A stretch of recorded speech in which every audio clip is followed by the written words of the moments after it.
untuk siapa? Jangan abang pintar itu menuduh Yesus itu iblis bang, jangan.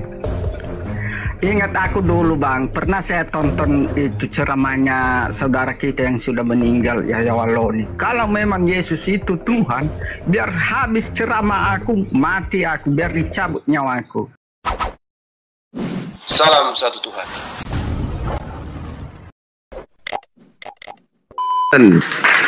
Hah? Kan ada juga menyembah Muhammad, Rasul kalian itu. Siapa yang menyembah manusia di Islam itu? Nggak ada. Kok menyembah manusia pula? Nggak mungkin. Nabi Muhammad tidak mungkin disembah oleh manusia berakal, karena Nabi Muhammad itu hanya manusia biasa. Nabi Muhammad itu manusia biasa yang diberi kemudian mukjizat oleh Allah untuk menjadi nabi. Kan nggak ada saya bilang dia lotong, memang manusia biasa, udah jelas itu manusia biasa.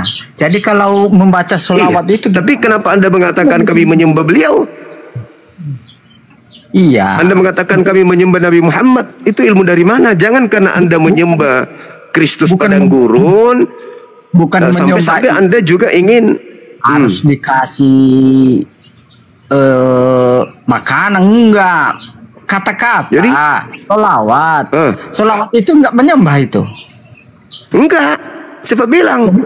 Apa itu? Salawat itu pujian. Ketika kita memuji, saya memuji staf saya. Masa iya itu adalah menyembah? Enggak lah. Iya, salah satunya itu bang. Salah satunya itu namanya menyembah. Kalau kita memuji-muji. Tidak, salah. Salah saudara, salah. Begini, salawat itu bukan menyembah, salawat itu memuji, menyanjung, memuliakan beliau. Sama seperti orang-orang Yahudi ketika menemukan Yesus dan mereka mengatakan Hosana, Hosana bin Daud, Hosana bin David, Hosana bin David. Itu sama itu, sama. Nah sekarang permasalahannya bukan di situ. Anda tidak usah jadi Islam. Kan tidak ada perintah ajarlah mereka menjadi pengikutku, itu nggak ada. Nabi Muhammad mengajarkan ajarkan mereka untuk menjadi pengikut Nabi Muhammad, itu nggak ada. Cuma Nabi Muhammad mengajarkan serulah dia kepada kebenaran. Tapi kalau di Kristen, ajaklah mereka, jadikanlah mereka menjadi pengikutku. Maka ini yang perlu dibahas. Kami mau jadi pengikut, tapi syaratnya apa? Syaratnya adalah Kristus mana yang harus kita ikutin. Kristus mana? Kalau Kristus anak Maria, berarti ujung-ujungnya kita jadi Yahudi, Yudaism, penganut Taurat. Kalau selawat itu bang, kalau Muhammadku dengarlah seruanku, dengarlah doaku, apakah enggak menyembah, memuji? Siapa yang mengatakan bahwa tidak ada umat Islam itu menyembah Nabi Muhammad? La amliku li nafsi naf'an wala darran illa masya Allah. Itu kata Nabi Muhammad. Aku Nabi Muhammad tidak kuasa. Tidak kuasa. La amliku. Saya tidak berkuasa mendatangkan manfaat apapun.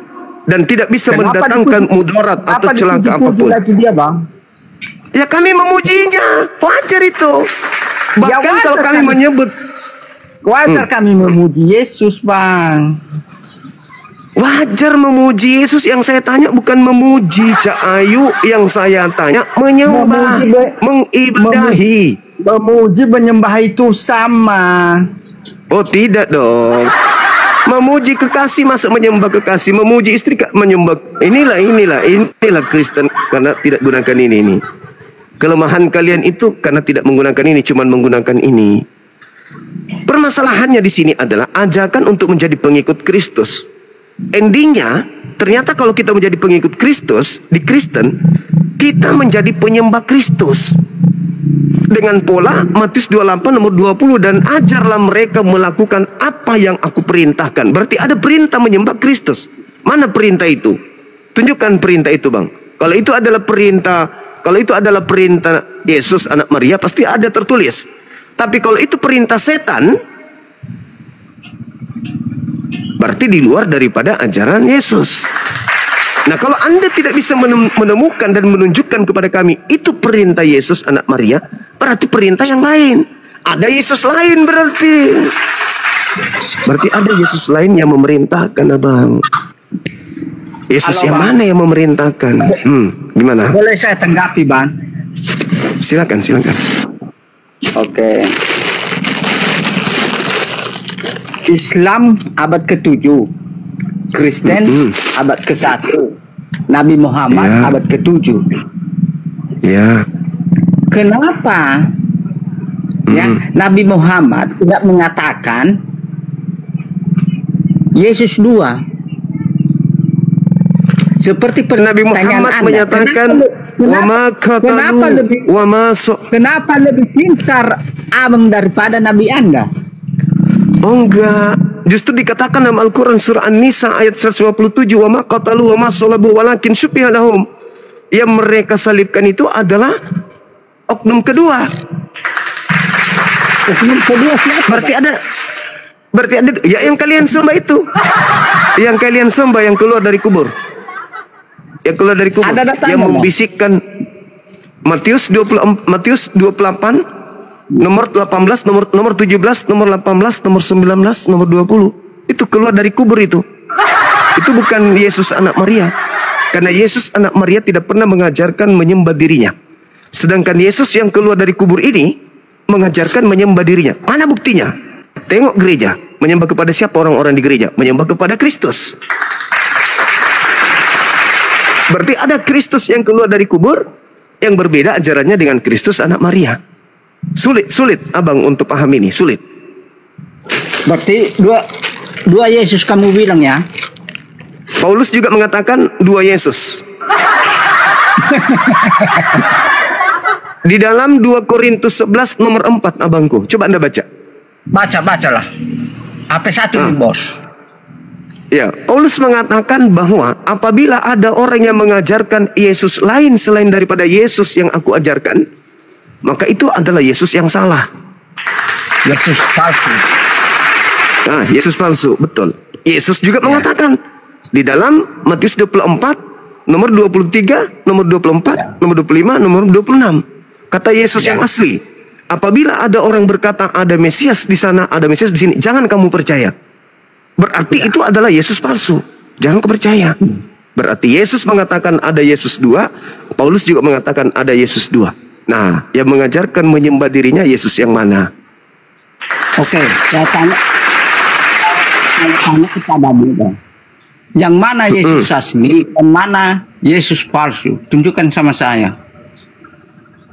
Yang Yesus asli itu yang manusia, yang tidak pernah mengajarkan menyembah dirinya, yang tidak pernah mengajarkan menjadi Kristen, yang tidak pernah mengajarkan tidak bersunat, yang tidak pernah mengajarkan ke gereja, yang tidak pernah mengajarkan makan babi, yang tidak pernah mengajarkan merasulkan Paulus, yang tidak pernah mengajarkan mengkitabkan kitab perjanjian baru. Itu Yesus asli. Dia adalah manusia. Dia manusia, di mana dia? Ya, dia Mana manusia. kamu? Pada hari ini telah lahir. Saya tanya dulu. Pada hari ini telah lahir. Yang lahir siapa, Bang? Tuhan atau manusia? Mesias. Tuhan atau manusia? Tuhan atau manusia? Iya, Mesias ini Tuhan. Mesias ini Tuhan atau manusia? Manusia. Betul sekali. Yang mati itu Mesias palsu. Yang tadinya bukan Mesias tapi begitu Mesias. dia mati, keluar dari kubur, dia dilantik menjadi Mesiasnya angkatan jahat. Bang, itu tanya, Bang. Iya. Kalau memang Mesias palsu yang mati, yang bangkit itu, anak siapa dia? Tunjukkan sama aku datanya. Anak iblis dia, Bang.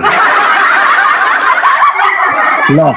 Di dalam Yohanes 6. Yohanes 6. Yohanes 6. Yang saya tanya, siapa nama Yesus yang palsu itu? Yohanes 6 nomor 70. Karena Anda mengatakan seperti itu loh. Yohanes 6 nomor 70. Anak siapa dia? Siapa nama bapaknya? Anak iblis, Bang, anak iblis. Anak iblis. Bukankah aku yang memilih? Bukankah aku yang memilih engkau yang 12? Dan satu di antaramu adalah iblis. Siapa yang iblis itu, Bang? Yudas. Yudas itu pintar. Abang ini pintar. Sedikit lagi meninggalkan agama yang tidak memintarkan orang, mencerdaskan orang. Jadi yang iblis itu, iblis anaknya iblis. Iblis bapaknya iblis. Makanya Yesus mengatakan dalam Yohanes 8:44, iblislah yang menjadi bapakmu. Menurut iblislah yang menjadi bapakmu. Dan menurut narasi Abang, Yudas itu anaknya Yesus palsu, gitu. Itu bapaknya. Dia anak iblis. Betul. Salah. Saya enggak bisa. Coba Anda lihat di dalam Kejadian 3 nomor 15. Keturunan siapa? Iblis. Berarti iblis punya keturunan kan? Betul? Iblis itu kelihatan enggak? Enggak kelihatan iblis itu. Tapi waktu bangkit dari Yesus itu terlihat atau tidak? Tidak, yang terlihat itu jasad manusia. Manusia yang sudah kesurupan iblis. Manusia yang sudah memakai tubuh manusia menjadi manusia. Tubuh siapa dipakainya? Tubuh Yudas, Bang. Keluar dari kubur. Yang disalib siapa? Yudas. Mana datanya? Kristus telah menebus Kristen dari kutuk hukum Taurat dengan jalan menjadi kutuk karena Kristen, sebab ada tertulis, terkutuklah orang yang digantung di atas tiang salib. Tertulis di mana? Ulangan 21 nomor 22-23. Apabila ada seseorang yang melakukan dosa yang sepadan dengan hukuman mati, lalu kau hukum dia, jangan kau biarkan mayatnya semalam-malaman. Sebab orang yang dikutuk oleh Elohim, jangan mayatnya menyentuh tanah yang diwariskan Elohim kepadamu. Berarti yang disalib ini adalah orang yang dikutuk oleh Elohim. Siapa yang dikutuk oleh Elohim? Ulangan 27 nomor 25. Terkutuklah orang yang makan suap. Siapa yang makan suap? Yesus atau Yudas? Yudas. Berarti yang dikutuk Elohim siapa? Yudas. Mantap sekali ya, Bang. Asyhadu. Nggak bisa, Bang. Nggak ada. Orang cuma bercanda kok, takutan. Mana mau iblis itu bersyahadat? Tadi Anda mengatakan, bukan? Jangan bahwa yang berkhianat, yang makan suap Yudas, yang dikutuk Yudas. Berarti yang digantung di tiang salib ini yang dikutuk atau yang diberkati? Jangan bilang saya itu iblis, Bang. Kalau kenyataan saya tidak mengatakan Abang iblis. Saya bahkan Yudas pun saya tidak katakan iblis. Saya katakan yang keluar dari kubur itu adalah sosok anak manusia yang sudah kerasukan iblis. Tidak ada manusia itu iblis, nggak ada, Bang. Tapi manusia bisa lebih daripada iblis. Bila mana? Dia kerasukan iblis. Itu. Coba Anda lihat di Markus 5, nomor 1 sampai nomor 20. Ada orang yang tadinya tidak menyembah Yesus. Tapi begitu kerasukan iblis, dia tiba-tiba menyembah Yesus. Kenapa dia menyembah Yesus? Karena kerasukan iblis. Coba Anda baca. Jelas itu tertulis dalam kitab saudara. Jadi kalau kita berpedoman pada keadaan itu, maka orang-orang Kristen hari ini yang menyembah Kristus itu adalah orang-orang kerasukan iblis. Kok bisa, Bang Suma? Yes. Karena anak Maria tidak pernah mengajarkan untuk menyembah dirinya. Lalu siapa yang mengajarkan Kristen menyembah kepada Kristus? Ya, iblis. Sederhana, saudaraku. Ada nggak Bapak Elohim memerintahkan manusia menyembah Kristus? Nggak ada. Ada nggak anak Maria mengajarkan untuk menyembah kepada Kristus? Nggak ada. Lalu kumpulan orang-orang yang mengatasnamakan dirinya Kristen dapat perintah dari mana menyembah Kristus? Jawabannya ada dalam Yohanes 8 nomor 44. Iblislah yang menjadi bapakmu dan kamu mau melakukan keinginan-keinginan bapakmu. Menyembah Kristus bukan keinginan Elohim. Menyembah Kristus bukan keinginan anak Maria. Menyembah Kristus adalah keinginan makhluk yang datang kepada Paulus di padang gurun. Sederhana bukan? Asyhadu. Berarti hebat juga namanya Yudas ini ya, mati hidup lagi, bangkit ya. Karena apa? Yesus sudah nubuatkan, Bang. Yesus sudah nubuatkan. Matius 12 nomor 38. Yesus nubuatkan, angkatan jahat ini dan orang-orang Farisi ini minta satu tanda dan tidak akan diberikan satu tanda apapun selain tanda Yunus. Sebab angkatan jahat tidak diberikan tanda kecuali tanda Yunus. Sebab Yunus 3 hari 3 malam dalam perut ikan, demikian juga anak manusia akan berada dalam perut bumi selama 3 hari 3 malam. Artinya hari keempat hari ketiga dia bangkit. Anak manusia. Itu tanda untuk siapa? Tanda untuk angkatan jahat. Jangan abang pintar itu menuduh Yesus itu iblis, bang. Jangan. Ingat aku dulu, bang, pernah saya tonton itu ceramahnya saudara kita yang sudah meninggal, Yahya Waloni. Kalau memang Yesus itu Tuhan, biar habis ceramah aku, mati aku, biar dicabut nyawaku. Tapi kata-kata itu semua doa. Jangan kita tuduh dia itu iblis, bang. Ya. Ingat aku ceramahnya itu. Ya. Iya, tanpa dia berdoa seperti itu, semua orang manusia akan mati. Sama seperti untuk membuktikan bahwa Allah Subhanahu wa taala itu adalah Tuhan, maka lihatlah saudara sabar, dia akan mati. Nah, Anda akan mati enggak? Mati. Berarti itu bukti bahwa Tuhan saya adalah Tuhan yang betul. Bukan begitu. Itu, bang. Matinya itu dengan kata-kata dia. Oh tidak. Sekalipun orang tidak berkata-kata, yang namanya manusia pasti mati. Yang lucu untuk membuktikan, dengar. Yang lucu untuk membuktikan. Dengarkan, bang. Yang nggak mati siapa? Dengarkan, bang. Bilang itu, bang.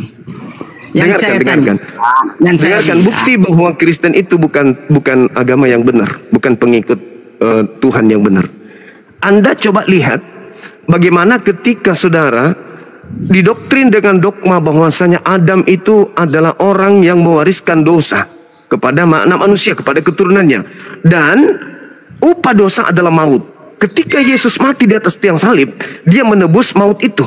Tapi faktanya kalian tetap aja mati. Kan sudah ditebus kematian itu. Harusnya kalau ditanya, apa bukti bahwa Adam mewariskan dosa? Buktinya manusia bermatian. Ya sudah, kalau dia sudah ditebus berarti manusia tak mati lagi. Buktinya Kristen masih bermatian. Ini bukti kebohongan. Itu baru bohong.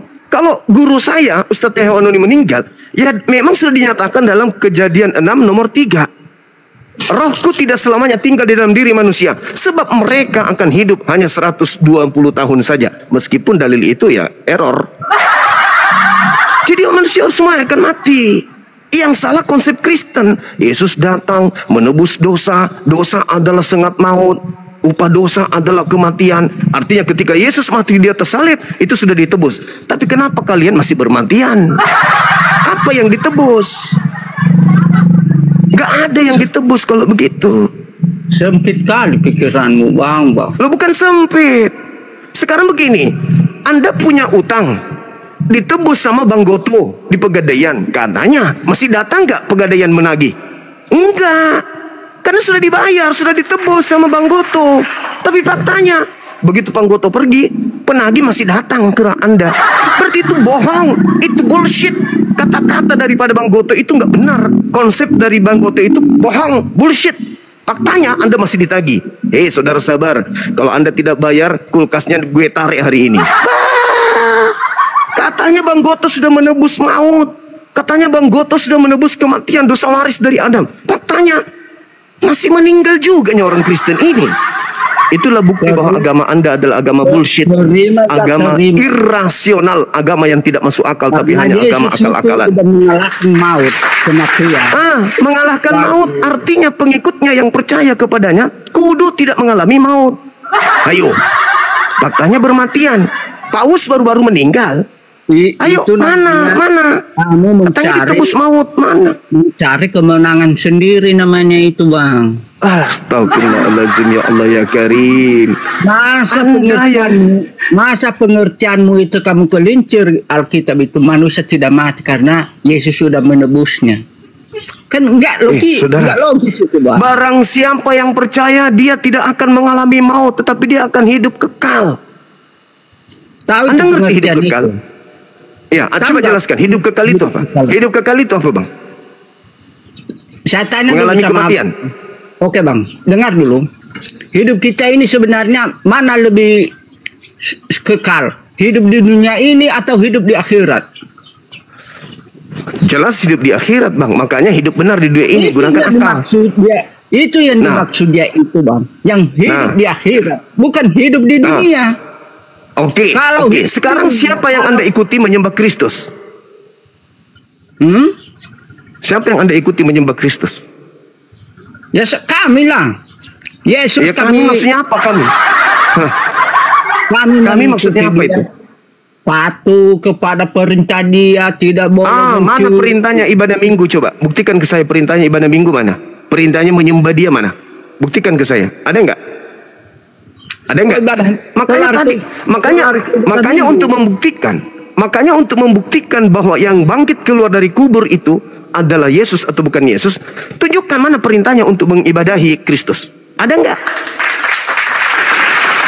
Untuk membuktikan itu adalah Yesus anak Maria atau bukan, tunjukkan kepada saya. Mana buktinya perintah Yesus untuk menyembah dirinya? Ada enggak? Ada yang komen di bawah ini. Kamu juga menuhankan batu, Bang, mencium batu. Apa itu kelebihannya itu?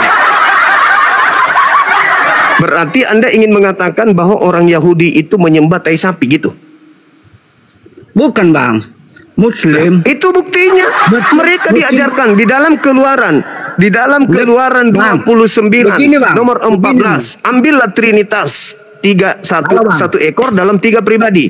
Kulit, daging, dan tai. Bakarlah di luar kemah. Itulah penebus dosa. Berarti kalau Anda mengatakan orang Islam itu menyembah batu, berarti orang Yahudi Anda katakan dia menyembah tai sapi. Apakah itu tidak batil? Itu batil, Bang. Lebih lagi, Bang. Lebih lagi, Anda menuhankan batu itu, menciumnya, menyembah dia. Mencium batu kok menyembah batu, abangku? Gimana ceritanya? Mencium HP berarti menyembah HP. Gimana ceritanya? Bang, tapi apa itu nggak salah itu? Tidak salah. Batu itu habis uang. Apa yang hanya mencium batu? Kenapa nggak dicium batu di Indonesia? Ini tak ajarin. Kan batu di Indonesia banyak. Tak ajarin. Ketika Anda mengangkat batu ke mobil, 1 truk Anda angkat, Anda bisa mendapatkan uang. Angkatlah batu itu ke mobil truk 2 kubik, maka Anda akan mendapatkan duit 1 juta. Pertanyaan saya, apakah batu yang memberikan Anda duit 1 juta? Itu namanya kerja, Bang. Nah, sama. Ciumlah, itu pekerjaan. Ciumlah, usaplah, itu pekerjaan. Itu aku gini, Bang, supaya di mana dalilnya batu menghapus dosa? Di mana dalilnya? Biar ku bantu Anda. Di mana dalilnya batu menghapus dosa? Di mana dalilnya batu menghapus dosa? Di mana dalilnya batu menghapus dosa? Di mana? Ya Anda sendiri kan mengatakan seperti itu. Anda ngarang cerita berarti. Anda ngarang cerita. Ini, Bang. Anda ngarang cerita berarti. Bang, tujuannya dicium batu itu apa? Perintah. Perintah siapa? Tujuannya diangkat batu itu sama. Tujuannya angkat batu itu apa? Bang. Perintah. Jangan kasih perintah, Bang. Tujuan kamu ke sana, ya? Apa tujuannya? Menjalankan perintah. Siapa yang menjalankan perintah maka mendapatkan pahala. Apa pahalanya? Dosa dihapuskan. Perintah siapa, Bang? Perintah Allah Subhanahu wa taala. Tunjukkan datanya, Bang. Al-Quran surah Ali Imran ayat 31. Qul in kuntum tuhibbuna Allah fattabi'uni. Barang siapa yang ingin dosa-dosanya dihapuskan, maka ikutilah Nabiku Muhammad. Mencium batu. Ya salah satunya puasa, zakat, berinfak, jihad. Berarti bukan begitu. Batu menghapus dosa. Perintah sama ketika perintah Nabi ini Muhammad. Kristen kalau bahas Islam ini pintar sekali, ngototnya minta ampun. Ngototnya minta ampun. Sekarang begini, saudara, kalau ada perintah angkatlah batu itu karena batu itu menghasilkan uang. Itu namanya kerja. Kan bukan tadi pergi ke sana mengusap batu itu bukan kerja. Tapi kamu bilang perintah Allah menghapus dosa. Ya memang perintahnya. berhaji. Saya tanya, Bang. Berhaji bagi yang mampu. Saya angkat batu ke mobil 2 kubik digaji saya 1 juta. Apakah itu menghapus Pertanyaan dosa? saya, apakah batu itu yang pertanyaan saya, saudara?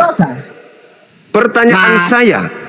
Berat. Pertanyaan saya, apakah batu itu yang memberikan Anda uang? Betul. Batu yang memberikan Anda uang? Kan namanya kerja, gaji, upah. Yang memberikan Anda duit, batu. Upah. Yang memberikan Anda upah? Yang memberikan Anda upah, batu. Masa nggak bisa kamu bedakan Yang memberikan Anda upah, batu. Saudara, yang memberikan Anda upah itu batu.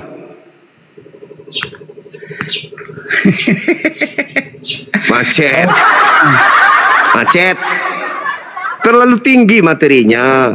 Masuk kembali ke tema tadi. Karena kamu terlalu tinggi. Gitu. Saudara, toh tidak ada perintah untuk mengikuti kami. Ikutilah kami untuk siaran sana. Enggak ada perintah. Yang ada perintahnya, ikutlah, jadikanlah seluruh bangsa menjadi pengikutku. Ini. Toh kami tidak memaksa Anda untuk mencium batu. Iya. Tapi kalau di agama Anda wajib hukumnya menjadi pengikut Kristus. Bukan itu yang kutanya. Sekarang pertanyaan saya, Kristus mana? Kristus mana yang mengajarkan menyembah kepada dirinya? Jawab. Kristus mana? Jadi menghapus dulu macet. Ya, tahu aku, macet internasional. Macet internasional. Macet internasional. Macet internasional. Macet internasional. Macet, saudara, berat, saudara. Masa menghapus dosa? Oke, kita anggap tidak sanggup. Teman-teman, kita turunkan beliau. Bukan, nggak masuk itu, Bang. Iya, silakan dengan pemahaman saudara. Tidak ada kewajiban kami untuk membuat Anda waras. Nggak ada, kami nggak punya kewajiban untuk membuat saudara waras. Anda mau gila permanen, silakan. Tidak ada paksaan. Oke, silakan aja Anda gila.